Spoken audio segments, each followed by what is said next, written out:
अभी तो कितना कार्य शेष है और शिव सती के आगमन का समय हो रहा है। उनके स्वागत में किसी भी प्रकार की कमी ना रह जाए।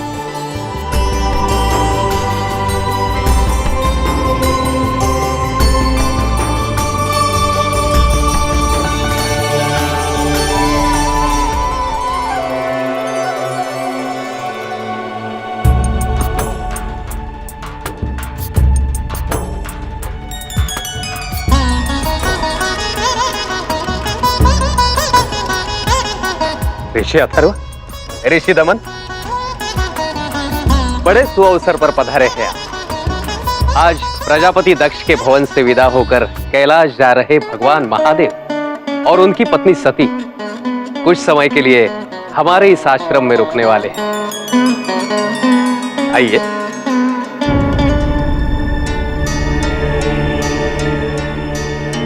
आप कुछ कहना चाह रहे हैं किंतु संकोच कर रहे हैं।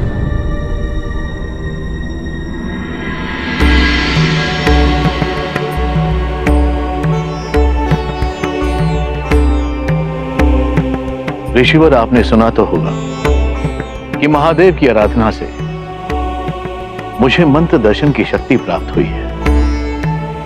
मैंने इन मंत्रों का संग्रह किया है ऋषिवर। प्रतीक्षा थी कि महादेव इन्हें अपनी मान्यता प्रदान करेंगे, अन्यथा इस संसार में कोई नहीं मानेगा कि मुझे भृगु, अंगिरा, उनकी भांति इन दिव्य मंत्रों के दर्शन प्राप्त हुए हैं। मैंने अपनी अल्प शक्ति से इन्हें नहीं लिखा है ऋषिवर, किंतु मान्यता ऐसी है कि सारे मंत्रों का दर्शन किया जा चुका है। ऋग्वेद, यजुर्वेद, सामवेद वेद त्रयी के रूप में प्रस्थापित हो चुके हैं। यदि आपके द्वारा संग्रहित इन मंत्रों को महादेव मान्यता देंगे तो क्या उसका अर्थ ये होगा कि संसार में अब चौथा वेद प्रस्थापित होगा?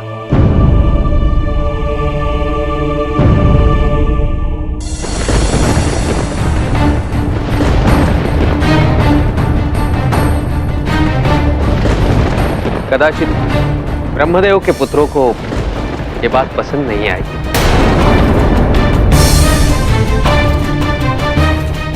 कब आएंगे महादेव?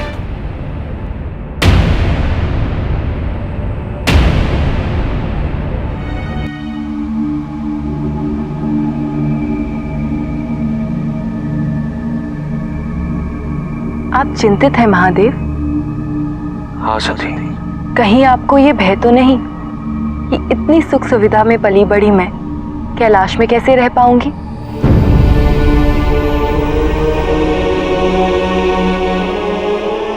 मुझे चिंता तुम्हारी है सती। आप तो त्रिकालदर्शी हैं, भूत भविष्य सब देख सकते हैं। यदि इतनी चिंता थी तो मिलन में आने वाले पूर्व निर्धारित बाधाओं के निवारण हेतु कुछ किया क्यों नहीं? अच्छा बताइए, विवाह उपरांत मेरा भविष्य कैसा है?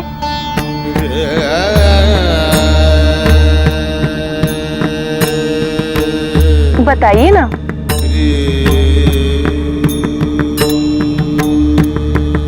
सती, भूत, भविष्य, वर्तमान, ये तीनों भेद उनके लिए हैं जो समयबद्ध हैं, जैसे देव, असुर, मनुष्य इत्यादि। किंतु जैसे ब्रह्मा, विष्णु, महेश समय से परे हैं, उसी प्रकार आदि शक्ति भी समय से परे है। तुम अपने कार्य स्वयं निश्चित करती हो और अपने भविष्य भी।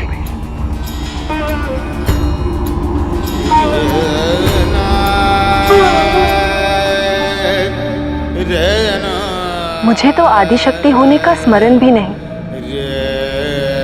मैं तो उसके मनुष्य रूपी अवतार में समयबद्ध ही हूं। इसी कारण आपको मेरा भविष्य निश्चित ही ज्ञात होगा, किंतु आप उसे मुझसे गोपनीय रखने का प्रयास कर रहे हैं। क्यों महादेव? सती, पति पत्नी का भविष्य आपसी सहमति और विश्वास पर टिका होता है। जिनका दाम्पत्य जीवन इन दोनों गुणों से सुसज्जित हो जाए, उनका भविष्य तो उज्ज्वल ही होगा। आपसी सहमति और विश्वास को बनाए रखने के लिए क्या करना होगा?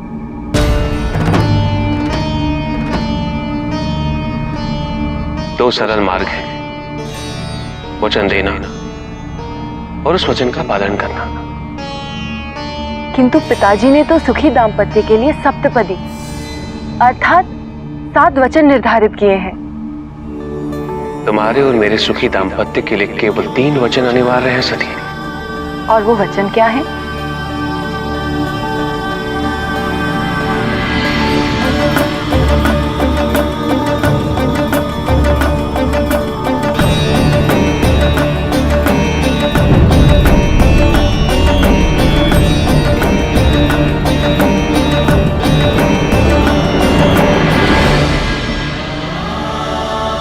सदैव मेरे कहे का पालन करना,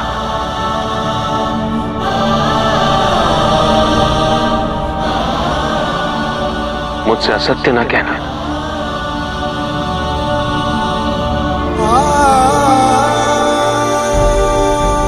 और अंतिम दिन मुझसे कदापि कुछ गोपनीय न रखना।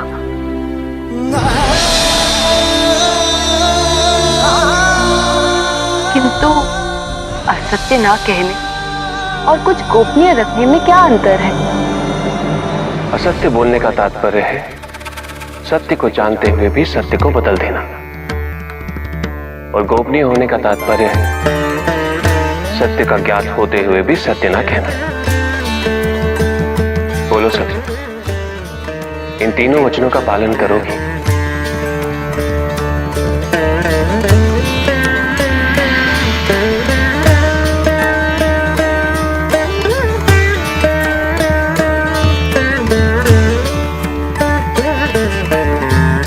मैं आपको वचन देती हूँ कि मैं कभी आपसे असत्य नहीं कहूंगी, आपसे कभी कुछ गोपनीय नहीं रखूंगी,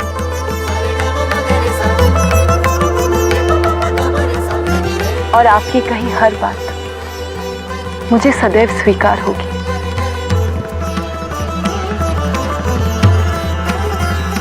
आज के पश्चात इन 3 वचनों का पालन करना मेरा धर्म होगा, और मैं प्रण लेती हूँ जिस भी दिन मैं अपने धर्म का पालन करने में असमर्थ रही, वो मेरे जीवन का अंत है। सती,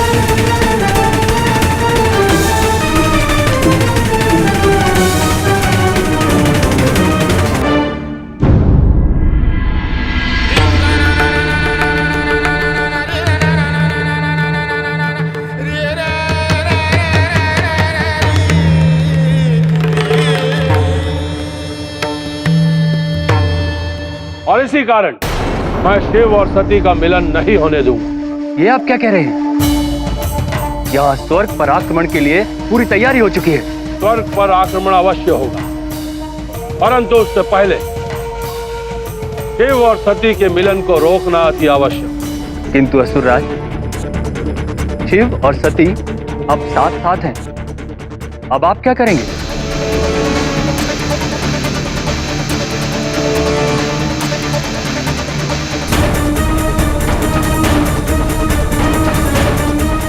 चित्रासुर, जाओ, जाकर चित्रासुर को हमारे समक्ष उपस्थित होने का आदेश दो।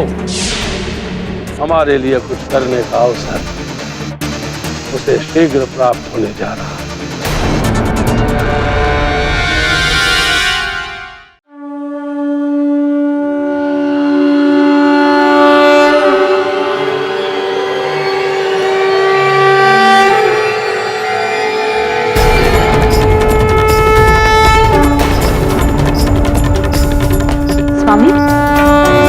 इतनी रात्रि में ये शंखनाद कैसा?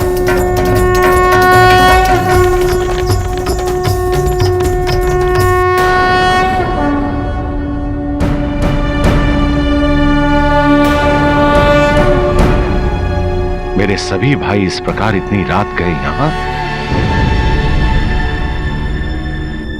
प्रणाम। मध्य रात्रि में शंखनाद करने का कारण क्या है सनकादिक भ्राता? अपने लिखे ग्रंथ को अथर्व ऋषि आपके जामाता शिव से मान्यता प्रदान कर उसे चौथे वेद का स्थान दिलाना चाहते हैं और आप सो रहे हैं। चौथा वेद? किंतु यह कैसे संभव है? यही तो प्रश्न है। पिता ब्रह्मदेव द्वारा रचित 3 वेद हैं, फिर शिव कौन होते हैं चौथे वेद को मान्यता देने वाले?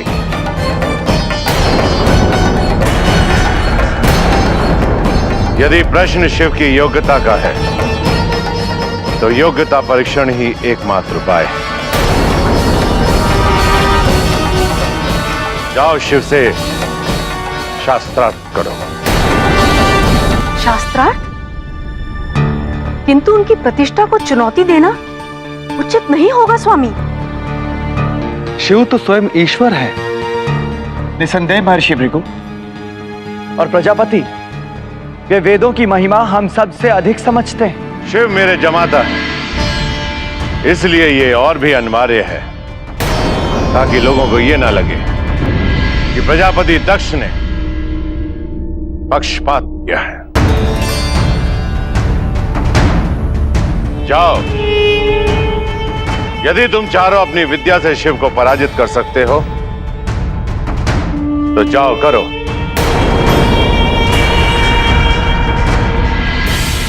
समझ नहीं आ रहा कि आप चुनौती शिव को दे रहे हैं या हमें? वो तो शास्त्रार्थ के पश्चात ही पता लगेगा।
आपने मेरे पति को जीवन दान देकर मुझ पर बहुत बड़ा उपकार किया है। मैं सदा आपकी आभारी रहूंगी।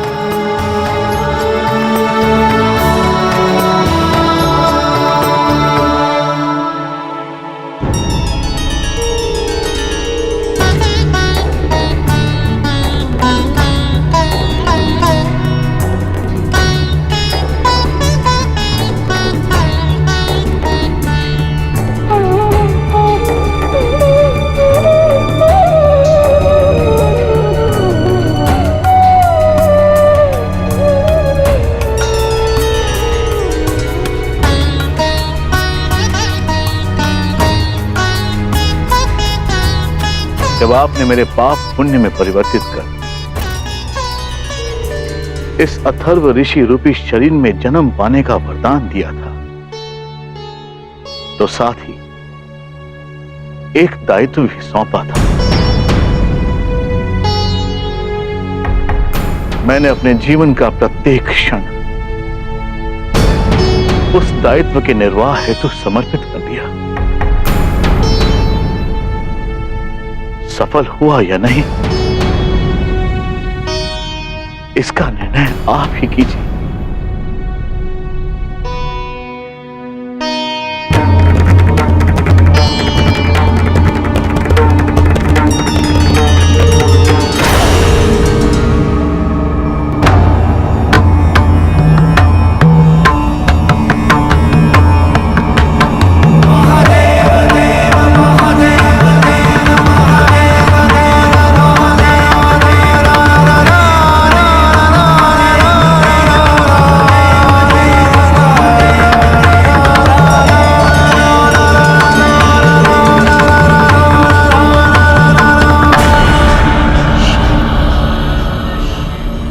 मैं ऋषि अथर्व द्वारा संकलित इस ग्रंथ को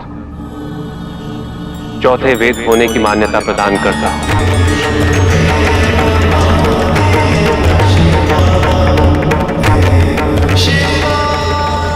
जो आज से अथर्व वेद के नाम से जाना जाएगा। हर हर महादेव! हर हर महादेव! हर हर महादेव! मैं धन्य हो गया प्रभु, मैं धन्य हो गया।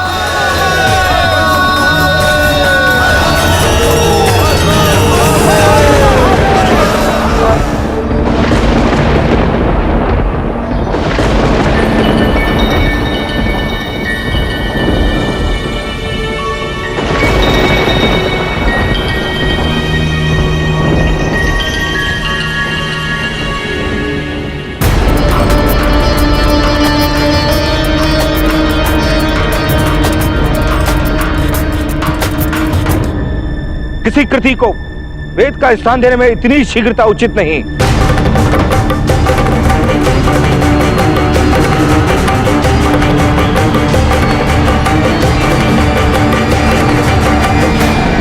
वेद केवल 3 है जो कल्प के प्रारंभ में हमारे पिता ब्रह्मदेव के मुंह से निकले थे।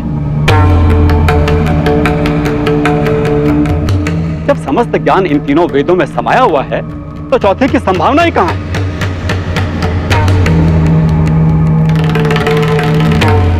और आपको यह अधिकार किसने दे दिया कि किसी और की कृति को वेद का स्थान दे?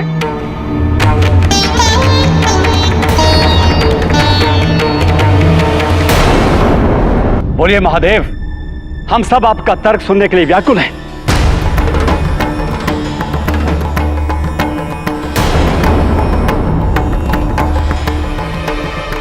अनंत है आपके पिता ब्रह्मदेव, अनंत है उनके मस्तिष्क से प्रभावित हुआ ज्ञान। आज तक जिन ऋषियों ने मंत्रों के दर्शन किए, उनके संकलन को वेद त्रयी का सम्मान प्राप्त हुआ, किंतु और भी ज्ञान शेष है अंतरिक्ष में। अधिकारी दृष्टा का समय समय पर अवतरण होता रहेगा और वो अपने ज्ञान के दर्शन प्राप्त करते रहेंगे। ज्ञान को सीमित रखना ज्ञान का अपमान है, और ज्ञान का अपमान केवल अहंकार ही कर सकता है। ज्ञान तो अनंत है, कोई भी ये नहीं कह सकता कि भविष्य में इस अनंत सागर की गहराइयों तक पहुंचते पहुंचते न जाने ऐसे कितने ग्रंथ, न जाने ऐसे कितने वेद, उपवेद आदि ग्रंथों की रचना अनिवार्य हो जाए। सामवेद ये समाज की सांस्कृतिक और संगीत की आवश्यकताएं पूर्ति हेतु है।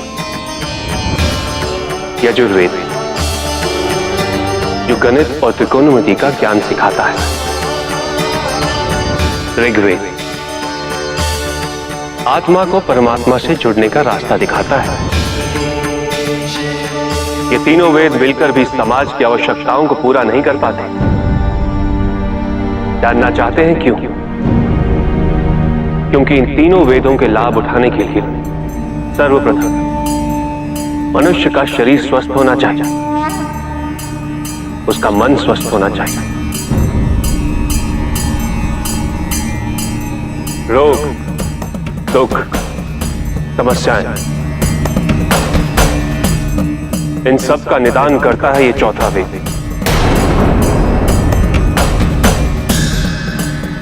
जो आज से अनंत काल तक अथर्ववेद के नाम से जाना जाएगा। ये लोक धर्मी वेद है जो समाज के पोषण के लिए अनिवार्य है। जिस प्रकार 4 दिशाओं से धरातल पूर्ण होता है, उसी प्रकार 4 वेदों से ये समाज पूर्ण हो जाएगा। तो अब हमें ज्ञान की परिभाषा एक कपाली से सीखनी होगी।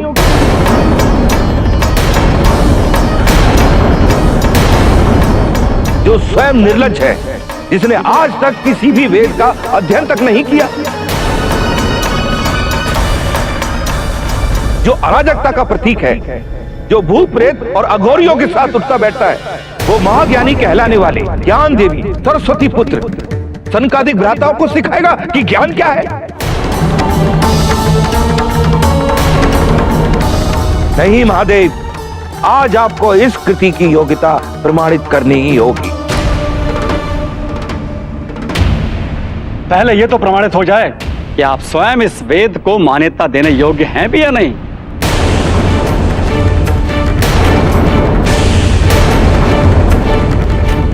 आइए शास्त्रार्थ करते हैं, किंतु ध्यान रहे यदि आप पराजित हुए तो अथर्व के इस ग्रंथ को भस्म कर दिया जाएगा। बोलिए, स्वीकार है आपको?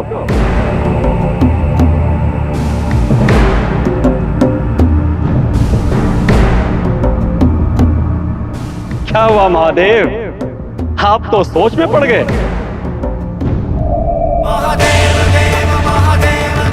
मुझे स्वीकार है।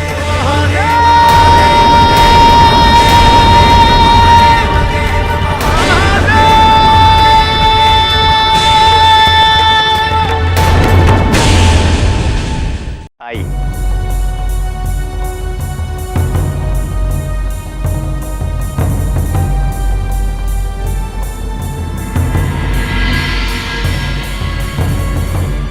ऋषिवर आसन बन चुके हैं, कृपया आप अपना आसन ग्रहण कीजिए। हमारा आसन दक्षिण दिशा में? क्या आपके आश्रम वासियों को इतना भी ज्ञान नहीं कि दक्षिण दिशा मृत्यु की दिशा होती है? ऋषिवर, मेरे विचार से तो सभी दिशाओं में भगवान का वास होता है, तो फिर कोई भी दिशा अशुभ कैसे हो सकती है? यह हमारा अपमान करने का प्रपंच है महर्षि सनक। हमारा आसन दक्षिण दिशा में इसलिए है ताकि शिव का आसन स्वयं उत्तर दिशा में हो। जब तक हमारा आसन उत्तर दिशा में नहीं होगा हम ये शास्त्रार्थ नहीं करेंगे।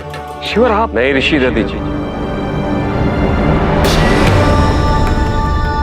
ऋषिवर की इच्छा का पालन किया जाए। दक्षिण दिशा में मैं स्वयं बैठूंगा।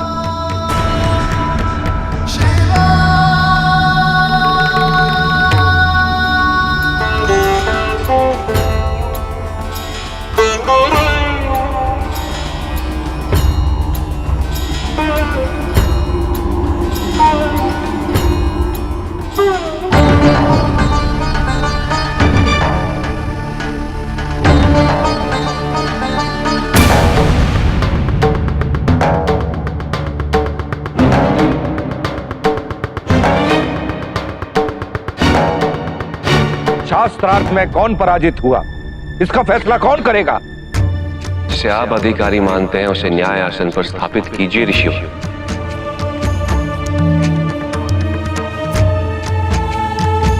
मैं तो ऋषभ को भी ज्ञानी मानता हूं।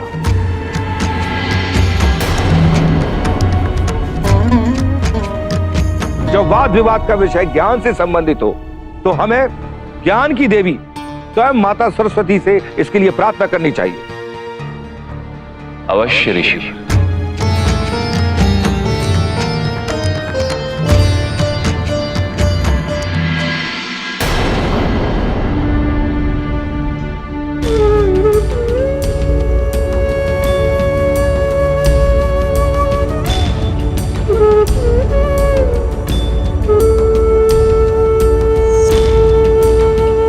मैं आपके दुख को समझ सकती हूँ माँ।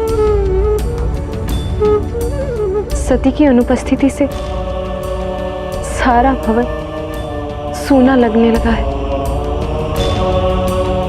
हर कोने से उसकी कोई ना कोई स्मृति जुड़ी हुई है, विशेषकर उसके कक्ष से। प्रसन्नता इस बात की है कि इतने कष्ट सहने के बाद सती को शिव प्राप्त हो गए हैं। सती के सारे दुखों का अंत हो गया है माँ, सारे दुखों का अंत हो गया है। शिव सती को बहुत सुखी रखेंगे। इसी बात की तो चिंता है कि प्रजापति से सती का यही सुख तो देखा नहीं जा रहा। यदि ऐसा नहीं होता तो क्यों वे अपने भाइयों से कहते कि वे शिव के पास जाएं और शास्त्रार्थ में उन्हें पराजित करें? क्या मैं नहीं समझती कि प्रजापति की मंशा क्या है? उनकी मंशा है शिव को अपमानित करना। मां,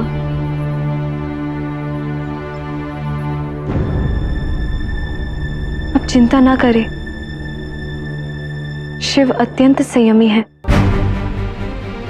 इसी बात का तो भय है अदिति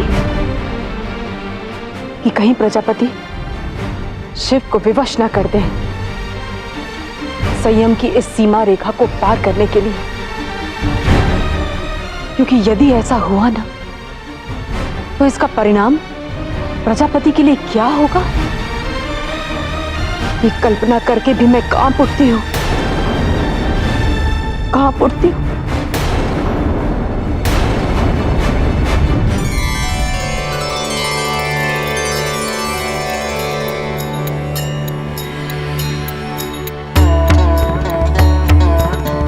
विश्व में प्रत्येक कार्य किसी अन्य कार्य का कारण होता है। मैं अपने अंतर्चक्षु से ये देख सकती हूँ कि आज के शास्त्रार्थ से क्या फलित होगा। फलित तो यही होगा कि वेदों में चौथे वेद को सम्मिलित करने का शिव का प्रपंच निरर्थक हो जाएगा माते।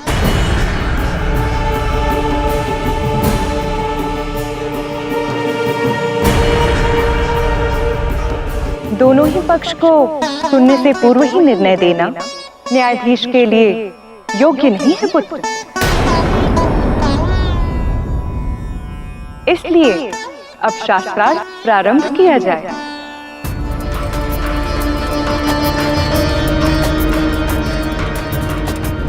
हे महादेव, किसी ग्रंथ को वेद की संज्ञा प्रदान करने का दुस्साहस करने से पहले आपको यह सिद्ध करना होगा कि आपको महिमामय वेद त्रयी का ज्ञान है।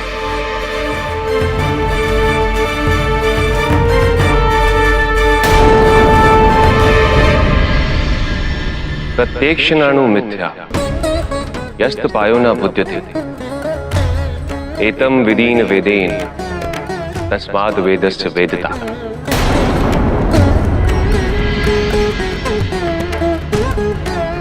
अर्थात जो कुछ प्रत्यक्ष ज्ञान द्वारा या अनुमान द्वारा या किसी भी और तरीके से नहीं जाना जा सकता,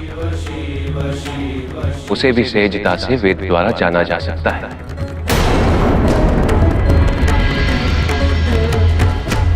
वेद ही संपूर्ण ज्ञान का मूल है, स्रोत है।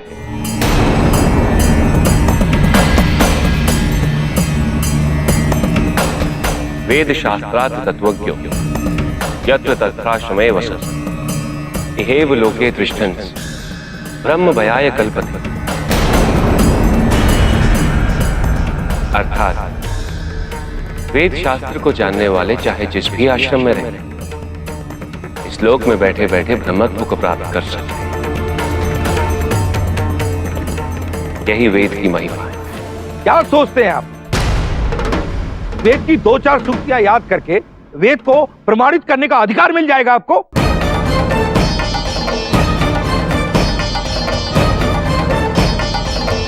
हम इससे प्रभावित नहीं हुए हैं। आपको हमारे प्रश्नों का उत्तर देना होगा।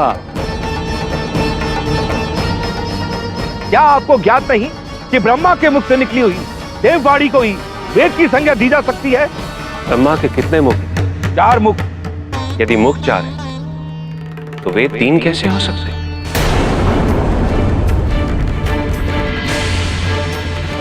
ऋषि अथर्व द्वारा संकलित यह ग्रंथ भी आपके पिता ब्रह्मदेव के मुख से ही निकला था। ब्रह्मदेव के मुख से? क्या प्रमाण है इसका? प्रत्येक कल्प के अंत में सृष्टि का विसर्जन होता है तथा पुनः सृष्टि के निर्माण से पहले ब्रह्मदेव निद्राधीन रहते हैं। इस अंतराल को विकल्प के नाम से जाना जाता है। इस काल में समस्त वेद और ज्ञान ब्रह्मदेव के मस्तिष्क में समाहित रहता है। नए कल्प के निर्माण से पहले ये सारा ज्ञान ब्रह्मदेव के मस्तिष्क से अंतरिक्ष में प्रवाहित होता है। इस ज्ञान का संग्रह और दर्शन केवल देवगण और दिव्य दृष्टिवान ऋषिगण ही कर सकते हैं। किंतु इस कल्प के आरंभ में ऐसा नहीं है। जब ब्रह्मदेव के मस्तिष्क से चारों वेद निकल रहे थे तो सिर्फ हग्रीव ने इन्हें अपने अंदर स्थापित कर लिया।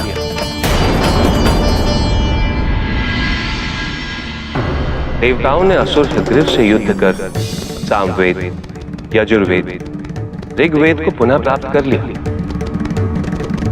किंतु युद्ध में आहत हो चुका हग्रीव भागकर मेरी शरण में आ गया।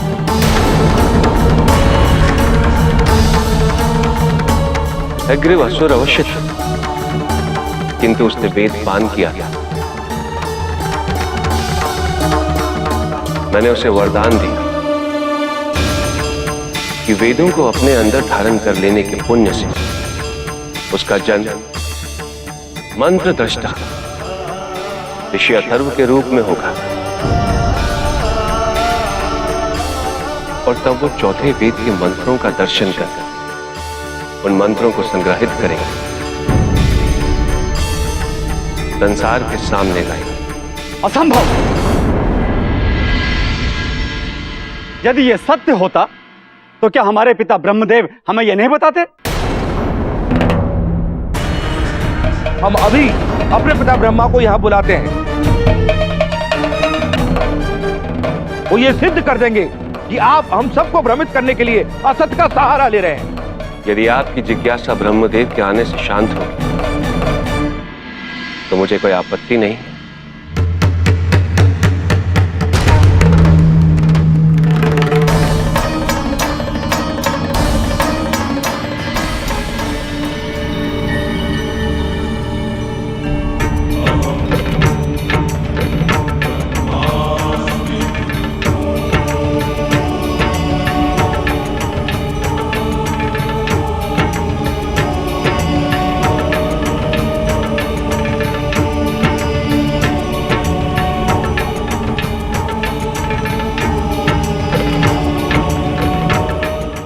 शिव पर असत्य वचन का आरोप लगा महापाप मत करो।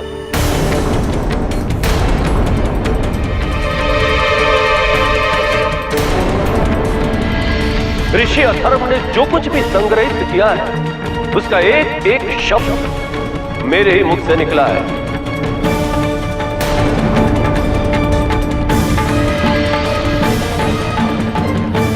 निसंदेह से चौथे वेद के रूप में स्वीकार करो।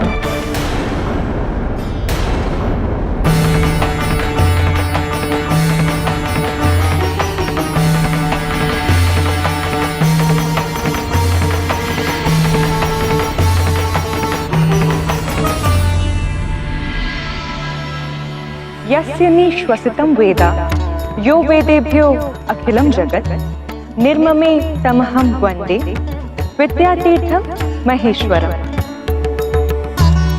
जिसने अपने निश्वास द्वारा वेदों को उत्पन्न किया, जिसके द्वारा संपूर्ण जगत को जाना जा सकता है, जो मोह माया से रहित है, जो समस्त विद्याओं के लिए तीर्थ स्वरूप है, उस महेश की मैं वंदना करती हूँ।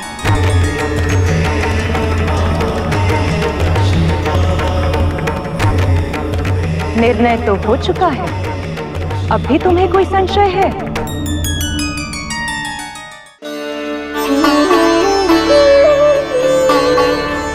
हमें क्षमा कर दो प्रभु, हमसे बहुत बड़ी भूल हो गई।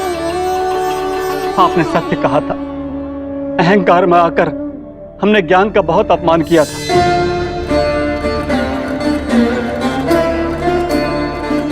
परंतु आपने हमारे अहंकार का विनाश करके हमारी अज्ञानता को दूर कर दिया है प्रभु।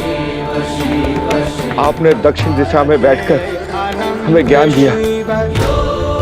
आज से हम आपकी दक्षिण मूर्ति के रूप में सदैव पूजा करते रहेंगे।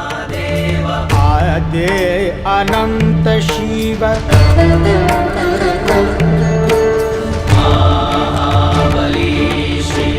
हमें क्षमा कर दो सती। तुमने शिव को स्वीकार करके कुल परिवार के गौरव को बढ़ाया है।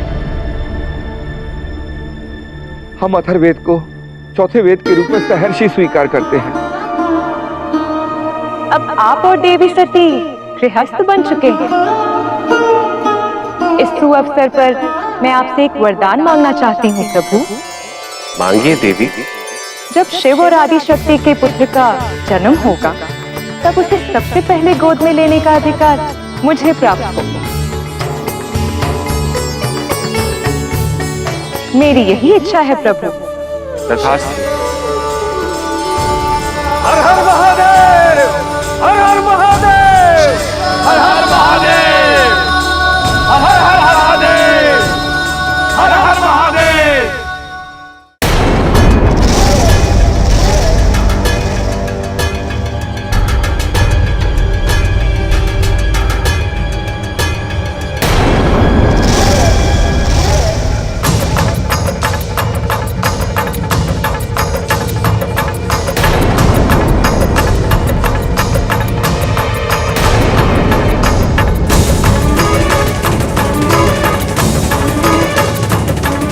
कौन है ये जो मेरा रूप धारण करके मेरे सिंहासन पर विराजमान होने का दुस्साहस कर रहा है? यही तो मैं जानना चाहता हूं चक्री। ये किस बहरूपियों को अपने साथ लेकर आए हो? तुम मुझे इस प्रकार क्यों देख रहे हो?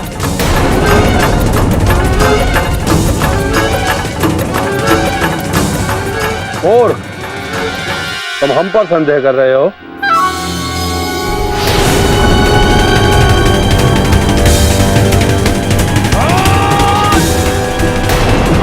असुरराज,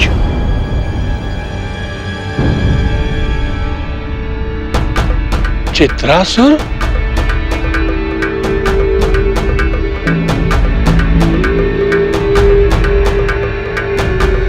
स्वयं आप ही ने बुलाया था। आदेश दीजिए, आपकी सेवा में तत्पर हूं। चित्रासुर, शिव और सती का विवाह हो चुका है, परंतु उनका मिलन नहीं होना चाहिए। तुम्हें उन दोनों के मिलन को रोकना है, और ये कार्य कैसे करना है ये तुम भली भांति जानते हो। जानता हूं, अवश्य जानता हूं। यह शुभ समाचार आपको अति शीघ्र प्राप्त होगा। शांत कैसे बैठ सकते हैं? पिता ब्रह्मदेव द्वारा रचित वेद 3 है और 3 ही रहेंगे। शिव कौन होते हैं उसे मान्यता देने वाले? यही कहा था ना तुम सभी ने? ब्रह्मपुत्र, महाज्ञानी कहे जाने वाले संकादिक भ्राता शस्त्रार्थ में पराजित होकर लौट आए, और वो भी एक कपाली से। शिव के ज्ञान का पर्याप्त आकलन ना कर पाना हमारी सबसे बड़ी भूल थी भ्राता प्रजापति। शिव ने यह सिद्ध कर दिखाया है कि वेदों को समझने में वो हमसे और आपसे कहीं अधिक निपुण है। उनके ज्ञान की परिपक्वता की तुलना में हमें ऐसा लगता है जैसे हम सब तो अभी अनभिज्ञ बालक हैं। इसमें कोई संदेह नहीं, तुम लोग अनभिज्ञ बालक हो और सदैव अनभिज्ञ बालक ही रहोगे। मैं तुम चारों को श्राप देता हूं।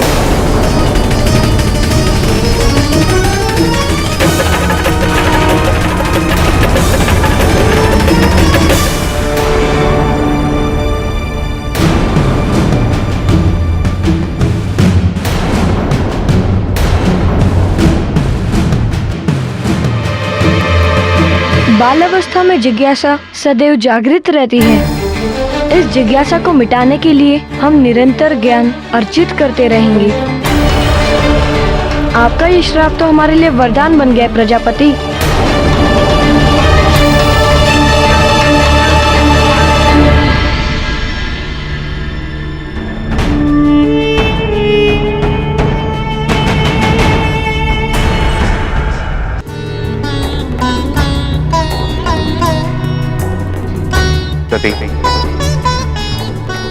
कदाचित तुम थक चुकी हो। आगे की यात्रा हम पुनः विश्राम पश्चात आरंभ करेंगे।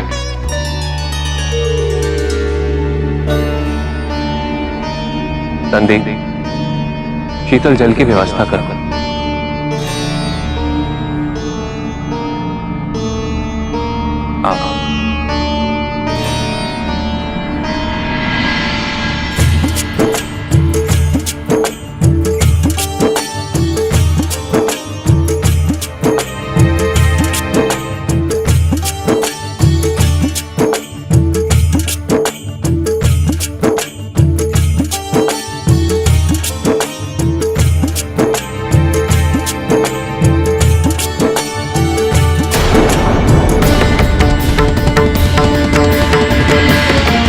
इतनी तीव्रता से कहां जा रही है?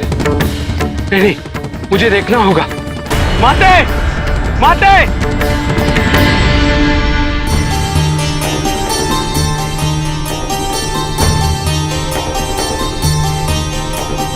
माते! माते!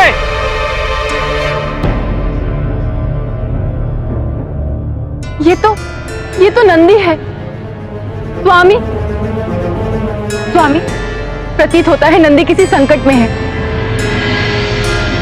आपको उनकी सहायता करनी चाहिए।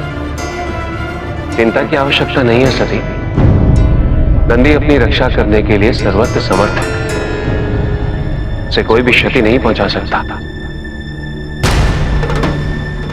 कोई अवश्य दिग्भ्रमित करने का प्रयास कर रहा है। नहीं नहीं स्वामी, आपको उसकी सहायता अवश्य करनी होगी। मेरा मन आशंकित हो रहा है।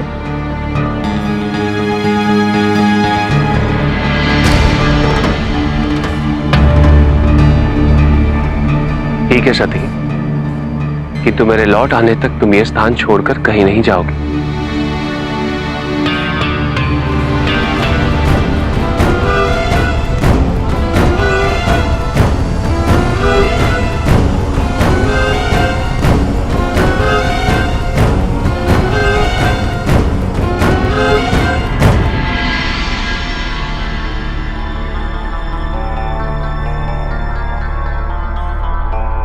सती,